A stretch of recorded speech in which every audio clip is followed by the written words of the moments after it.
Welcome back. So once we have already completed actuators, now you are ready to run your mechanical system. Your robot arm can now move. So it should not move blindly. So yes, you now know, now that you have also seen the type of control systems which were there to do at least position control. So you see, you require to have a joint angle sensors at times, okay, so that you can give a proper feedback. Why is that required? Because once you reach to a place, you have to stop there, right? Either in a limited case, like you just have to reach there and stop, or maybe you have to go in a trajectory that you saw in the application also. So yes, now that things are moving, no, you have to have some sort of senses, not just to move, not just to have a constrained motion or some sort of control in motion. You also should have many other parameters which are to be continuously monitored at times. Let us say you don't want your robot to get overheated, then your temperature sensor is required, right? So for various reasons you need sensors. So without sensors even humans are incomplete, so with the robot also. So yes, now at least you understand you need sensors. So let us begin with the module called sensors here. That is the third module of this course. So yes, so in this module we'll be covering sensors and transducers. There is some difference between them, we'll discuss about that. Contact and different types of non-contact sensors. Position sensors, very specific to industrial robots.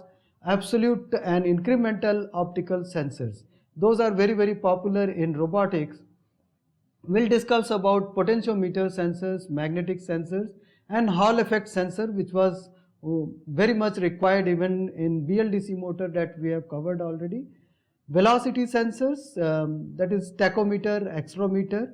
Accelerometers mostly of MEMS type, we'll discuss in detail. Okay, we'll also discuss proximity sensor, inductive, capacitive, and Hall effect sensors. Force sensor, you have to have some feedback of the forces and torques also, you have seen already. So yes, force sensor, specific kind of force sensor, that is strain gauge based sensors we'll discuss.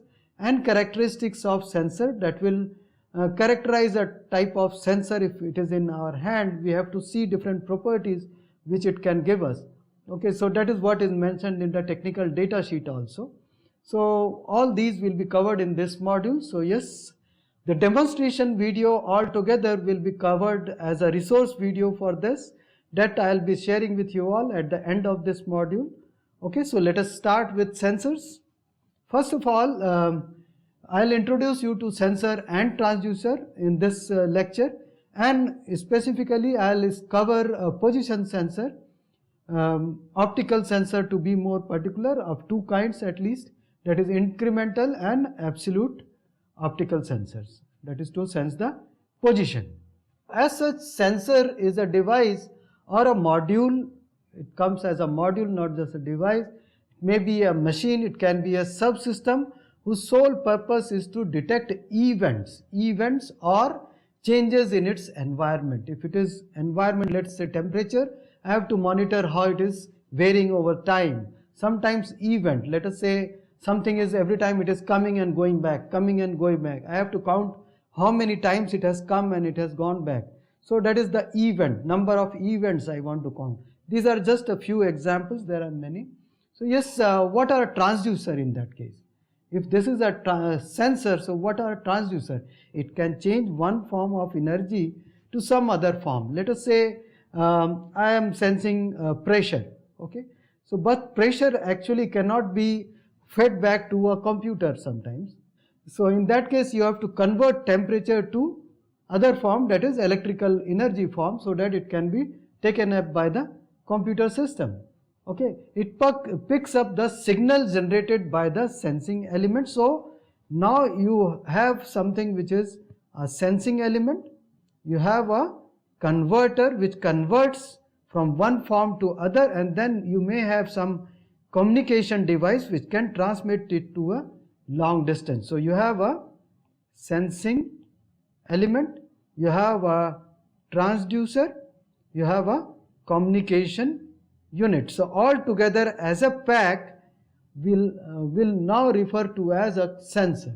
Okay, so sensor as such from now and on, if I say sensor, sensor means it includes everything. It includes the sensing device, it includes the energy conversion device as well as the communication device. So it picks up the signal generated by the sensing element. It amplifies, sometimes it amplifies if the signal is very weak. So you cannot have that value directly to the, even in electrical form it is not acceptable to many of the devices. So you may require to scale it up, transmit it, then appropriately scale it back and use it. Okay, sometimes things are not linear, you have to linearize the thing. Your, let us say, barometric pressure varies with height, something. So as you go down into the go down from certain level from the ionosphere, so as you come down, your pressure goes like this. Okay, so that is non-linear. Okay, so it is very difficult to interpret when it comes to your system. So maybe your sensor should give you something like this, straight line fashion. So as you are going down, okay, down from higher level to the lower level near to the earth, the pressure is increasing. Okay, so this is going down, down, down. It is the negative scale, to say negative times of H, and then this is your pressure. So you have converted your signal which was initially like this, now it is like so. So that is something which is known as linearization. Okay, and then it can convert from one form to other.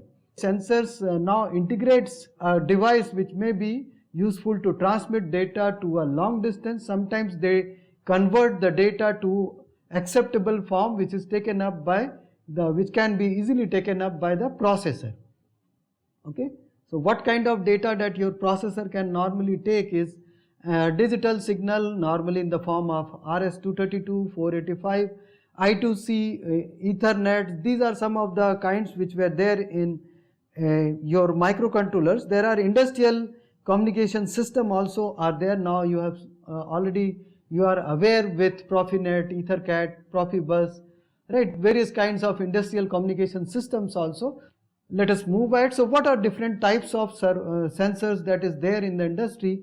One of the very common one that you know is, now at least you have to have joint angle feedback. So angle feedback, okay, your joint is moving, you want to know where I am, okay, so that is to be sensed. So at least position or the displacement sensor is required.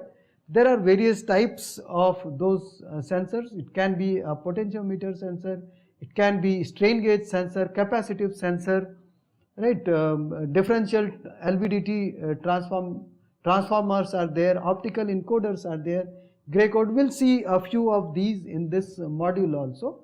Okay, so that is position sensor, proximity, eddy current, inductive, capacitive. At least these two will be covering in this module. Nozzle flapper, that is a pneumatic type of sensor. Hall effect sensor, we'll be covering this also.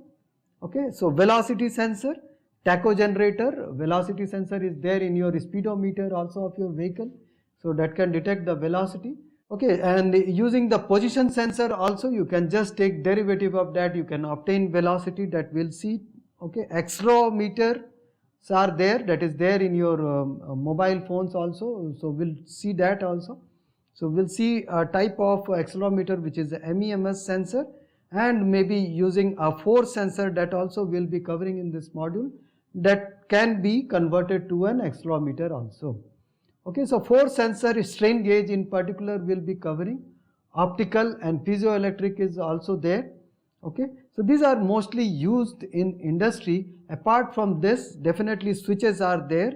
That is very common. Even switches like keyboard, your desktop keyboard is also a sensor. It can detect what you are pressing. Okay, so that also is a sensor. So there are various kinds of it. Double pole, double throw, single pole, double throw, single pole, single throw, or keypad, your encoders, all these are just switches. So we won't be covering switches as such. So we'll be covering till 5. Okay, and others are special sensors which are also there in the industry, but not specifically, it is always there in the robot. So we are skipping those at least for this module. So they are pressure sensor of various kinds which are mentioned here. flow sensor, liquid level sensor, temperature sensor, light sensor, and special sensors like machine vision, tactile, slip or touch sensors. So these are various types of sensors. Okay. So yes, let us start with position sensor. Before we actually start, let me just expose you to your own mobile device. Even I have this now. So just see this one. Okay, what it is showing. This is the number of devices which are there in my tab, at least that one which I am using. So you can download a similar one for your mobile phone also, and you will be surprised to see these kind of data. So it has so many sensors. I am sure you are aware of this, but yes, at least a few of them I will demonstrate here. So this is accelerometer which is there. So if I move it in one axis, you can see this, it is giving you some kind of acceleration in one direction. If I am moving in some other direction, it shows something else. If I move along this, yes, it gives me some other plot. So all the three axes it has accelerometer sensor. So yes, it gives me. So linear acceleration is also measured. So if I keep it flat, you see one of them is going to 0. So that is the Z1. Okay, so that is a linear, that is the acceleration actually, not the G value. Okay, so it is just the static acceleration. It is just the acceleration of your device. Okay, so if I am not moving continuously, it won't go. But yes, at least you can feel the difference. Something is there if I am shaking it. Okay, so magnetic field sensor is there, gyroscope is there, which can measure the angular velocity, gravity is there. So at least you can see it is going up to 9.8, 9.9 along Z axis if it is kept flat. If I make it like this, okay, so you see it is becoming Y axis 9.8. If I keep it like this, it becomes Z axis almost 9.8. So this is the gravity sensor. So it has magnetometer, it has gyroscope, it has many other sensors also. You see there are many. So you see you have already preloaded with a good amount of sensors in your devices, right? My touchpad is a device which is a sensor again, that is a capacitive sensor. My camera, that is also a sensor, that is a vision sensor. So you see you are flooded with sensors nowadays. Just keep your eyes open, you will find them. Okay, so let us move ahead with position sensor now. Okay, that is optical encoder. Incremental we'll start with, we'll go to absolute also. So yes, how does it work? So this is very simple. You see there is a disk. There is a disk over here with windows. Okay, you have a disk with window. Okay, those are holes in this disk. Okay, so if you have a LED light from one of the direction, okay, and you have a photo sensor over here, so this light will pass through whenever it encounters the window, otherwise it is obstructed by the walls which are here. Okay, so the photo cell which is there will give you a high signal when it sees a window, and when it is obstructed it will go to 0. When it is obstructed it will go to 0.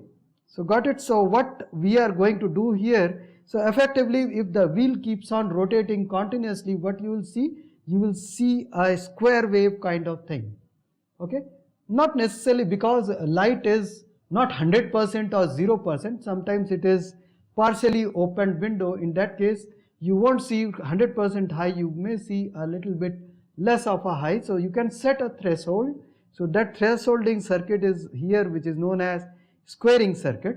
That basically converts it to a complete square signal. So it is nothing but a comparator, beyond which it will show it as 1, below which it will show it as 0. So it will give you a square wave. Okay, so at least now you see, so if this wheel keeps on rotating, what you will get is a square wave. Okay, okay. So now is it sufficient to measure the angle? Yes, it is sufficient. If you know the slot, what is the width of my slot and total number of slots, so if you just count the number of slots, you can understand, yes, my wheel has rotated by this much of angle. let us say there is every slot is of 1 degree and 1 degree blank. So overall you can have as much as total 360 divided by 2, that is 180 independent slots will be there. So if you see 180 counts of high signal, you understand my wheel has rotated by 1 full revolution. Okay, so that is okay, but whether it rotates clockwise or anti-clockwise, it will give you same kind of square wave. So how will you know that? In order to do that, there is a trick. You have 2 different LEDs and 2 different sensors. Okay, so if one of them is going high, other one goes high after a moment if this wheel is moving, otherwise it will remain there. Got it? So you will get a shifted waveform over here. So there is a shift in between. Okay, so if this appears first and this appears second, it rotates along clockwise direction. So if it is anti-clockwise direction, you will see a reverse pattern. Okay, and that is how you can measure whether it is rotating clockwise or it is rotating anti-clockwise. Got it? And just by measuring number of counts, you can get the angle. So you now get the complete sense of it. But yes, it is not absolute. Okay, if I say how much it has turned from a reference line, so you cannot say, because you might have already rotated and then switched on your circuit. So it just measures number of counts of slots from the point where it has started counting. Okay, so it is a relative position. So you can keep on adding if it moves clockwise, and you keep on subtracting if it moves counterclockwise. Got it? So that is how it can measure. So but yes, it is a relative sensor. That is the reason it is known as incremental sensor. Got it? So yes, now there are many other ways of getting more resolution and other stuff. So maybe you can count this rising edge, falling edge, and again rising edge and falling edge. So one complete window to window transform, you will get at least 4 counts. So you can increase the just one high for one angle turn, one slot turn is converted to at least 4 different kind of signal, which you can use it to further resolve it to 4 independent instances. Okay, so just one slot is further subdivided. So anyway, that is a bit not much complex though, but yes, this is the way you can even have more resolution of a just out of one window count. Okay, so yes, what all things that it is giving is, it is giving a sense of relative change in position of each joint and rotation angle, and this slots can be also made on a linear rail kind of thing. Okay, so you may have slots like this, slots, and you have a LED, you have a sensor over here, photocell, and you can count the number of slots if something is moving even in a linear way. Okay, so that also is possible. So yes, and then what all things that you got out of it is a count. Count will give you, it has direct relation to the angle or displacement. Velocity is nothing but number of counts appearing per unit time is its velocity. And direction, using the 2 inputs A and B, you can get the direction. Sometimes you have an additional slot of very small width that is known as an index width. That is just one signal that you are going to get after every one complete revolution. So it will, if you count this one, it will directly give you number of complete revolutions per second. Okay, you can directly get that. So this will also save, instead of counting, let's say 360 high signal for one complete revolution, so for every 5 revolution, 360 into 5 number of counts are going to appear. Okay, so to avoid that huge number in your variables, you can just keep a track of your index. So if you got one index plus let's say 5 counts, so you can have counts like that. Okay, one index means one complete index to index is 360 counts. So just keep the track of index count and then number of independent counts that you are getting. So this is the way it can save your space, variable space also.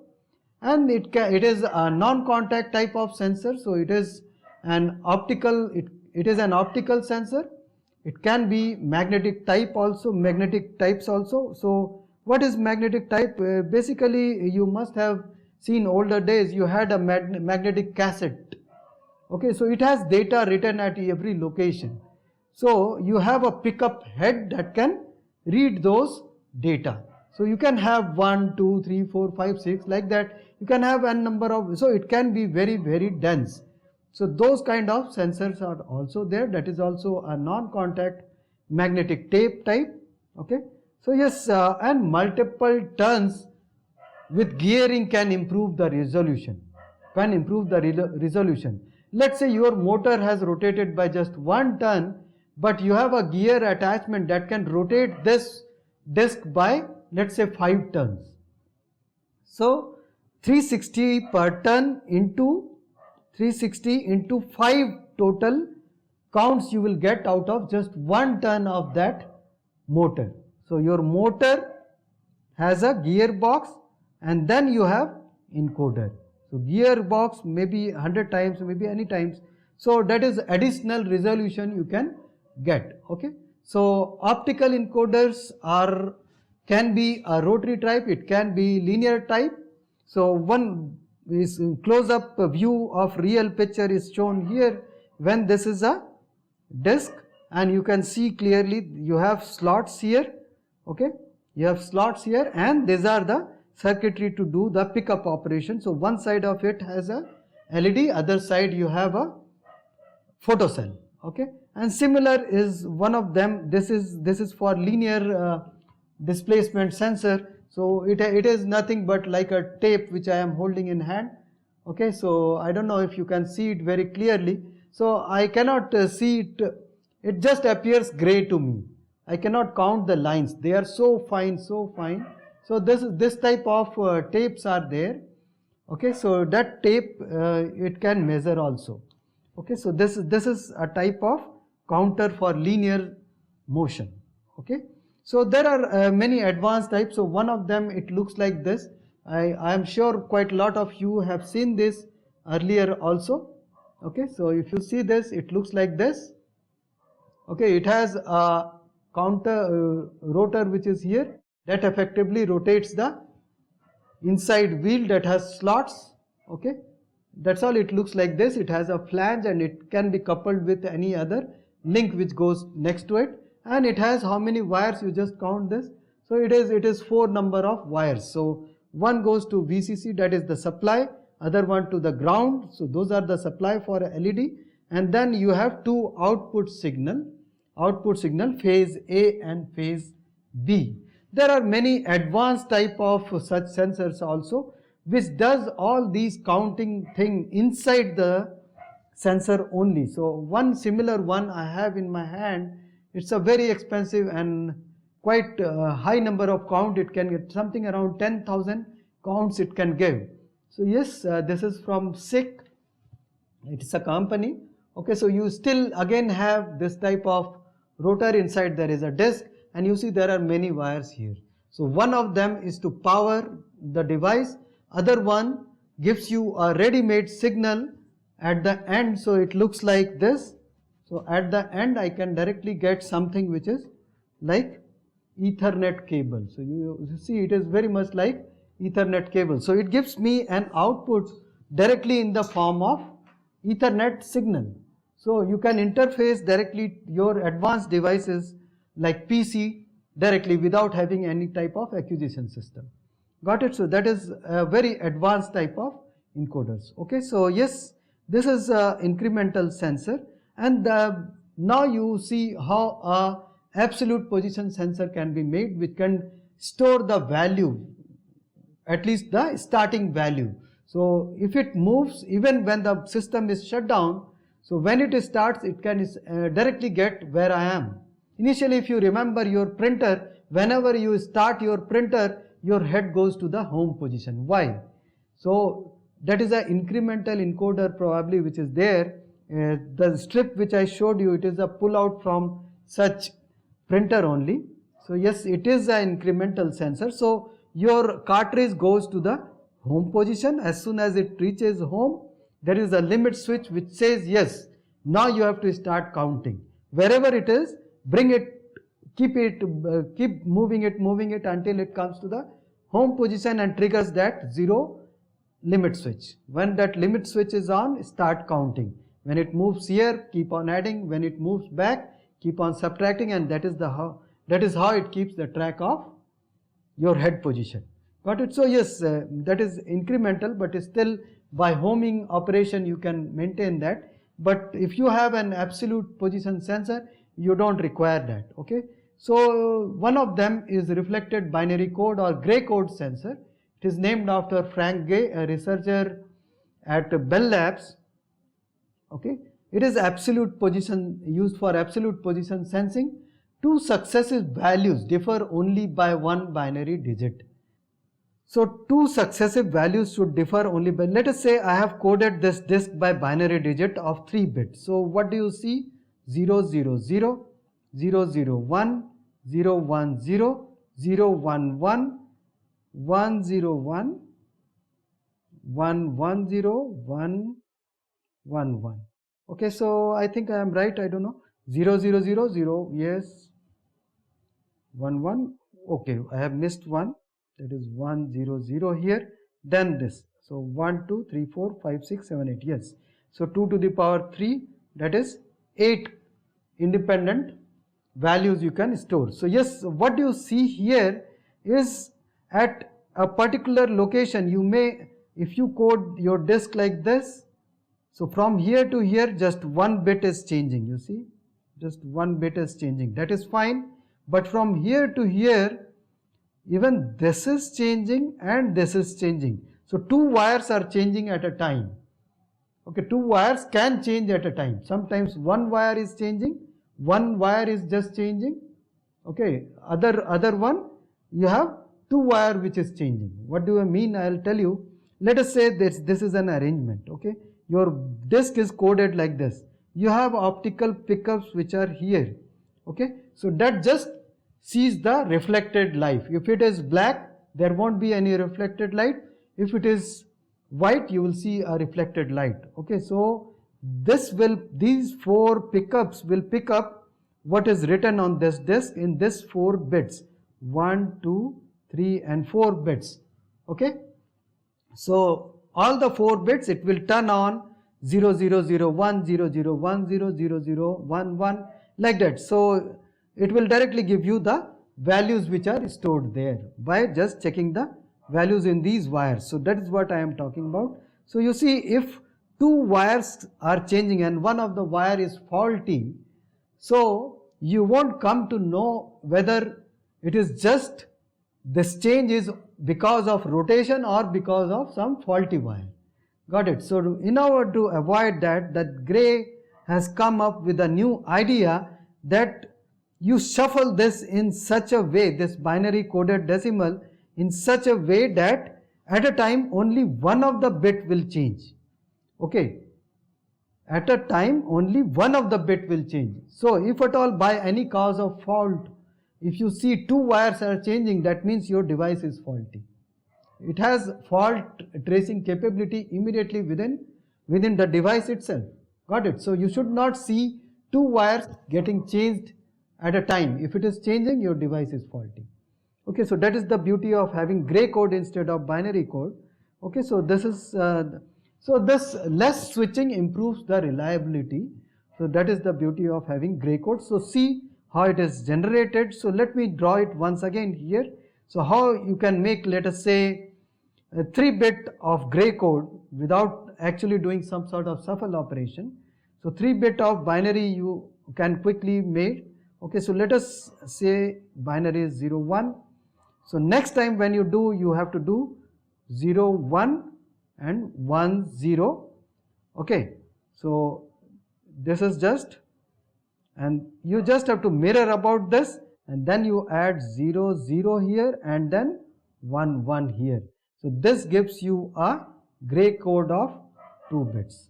Okay, now how to generate 3-bit gray code? how to generate 3-bit gray code. So you just copy this. So 0 0 0 1 1 1 1 0. Now I'll mirror it about this line. So I'll write 1 0 1 1 0 1 0 0. Got it? So it quickly comes from here. Now I'll add 0 like this and 1s for all of them. So this gave me a gray code of 3-bit. So that is the way it is generated. There are other ways of generating it electronically also, or by programming you can do it. So this is how I have generated this 3-bit gray code.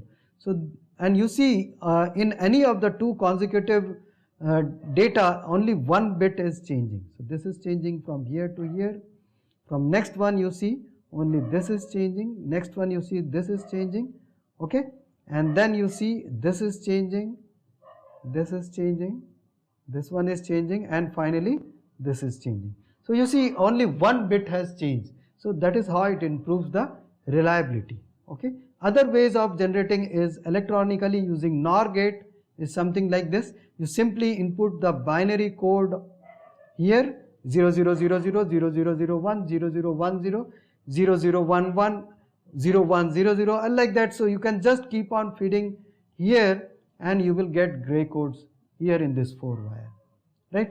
So this is just the operation which is happening here, which is explained, and this is a disk which is something around 4096 data which is saved over here. So that is how you can have a disk with so many values, but the things are very complex here.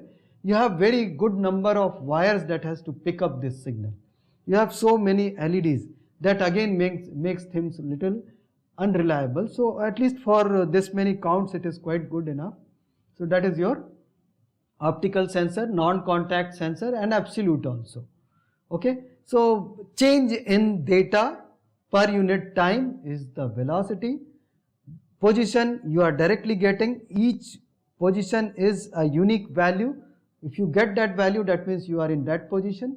Position and direction, if that value is going right hand side or left hand side, you can directly detect them. So direction, speed, position, everything is obtainable using this. Okay, so this is there, and then this is a linear pickup arrangement which is there, you see. And if you know it, I don't know, your mouse also has got an optical sensor here. So if I do some cursor movement, that is because of this sensor. So that is an optical sensor. Okay, so that has a similar arrangement. It has a light that is thrown out and it is thrown on the table on which you are swiping your mouse, and then reflected picture is taken and change in that image is analyzed to find out which direction you are moving. So that is an optical sensor, non-contact, and it detects displacement, I tell you. So that is a very good displacement sensor that you can get something from off the shelf of your mouse, you can just pull it. Okay, so this is linear encoded strip, the one that I showed you out of my printer. Magnetic pickups are very similar, but instead it has a ferromagnetic tape which can store data. This is magnetic pickup, and linear pickups are like this. So yes, that is what is magnetic absolute strips. So these are some of the application when you see a flywheel is having a kind of reflection mirror placed here. So every time that mirror comes in front of that LED and photocell, it will count it as 1. Okay, so every time it goes there, it will simply say number of revolutions per minute or whatever is encoded there. Okay, CNC lathe lead screw. So this is the encoder which is fitted. So as many number of count this shaft will rotate, that is the tool post will move along this path. Got it? So that tool is going to move like this. So by measuring precisely this angle here, you can easily calculate how much turn my lead screw has rotated and what is the displacement of my tool post. So this is how it is used in CNC lathe or those kind of machine. Your Logitech or any manufacturer gaming controller, you see you have a joystick. How does it come to know what is my rotation? Maybe you have a steering wheel that is used to play various games. Okay, so that is steering the wheel rotation, how much you have turned, is also sensed using this kind of arrangement. Okay, so you can clearly see the slots which are here. There is a photo cell and pickup arrangement which is here. Okay, and this is nothing but a motor. Aft side of the motor is fitted with the encoder here, the one which I showed you, very much similar to this one. Okay, it is fitted here. Okay, so that will give you directly the speed of your motor also, and sometimes position. If it is position controlled, you are interested, you can get that. And what is this? This is a cam crank electronic governor system. Electronic governor basically is used in alternators or generators which generate electricity for you, because you have to maintain constant speed of your shaft to maintain, let's say, 50 hertz frequency of your output. Okay, so let's say you have to maintain, let's say, 720 rpm for that. So that is measured continuously, and it is velocity is fed back and maintained using a type of controller using electronic governor system. So electronic governor continuously takes feedback of speed and maintains that speed using fuel rack system. Okay, so that is what is there in electronic governor. And these are various types of sensors that I have showed you. Yes, that's all. Thanks a lot for this lecture, and next class I'll be discussing more upon absolute sensor, that is potentiometer is there. So I'll be discussing on potentiometer, magnetic sensors, and special kind of magnetic sensor, that is Hall effect sensor. I'll be discussing in next class. That's all. Thanks a lot.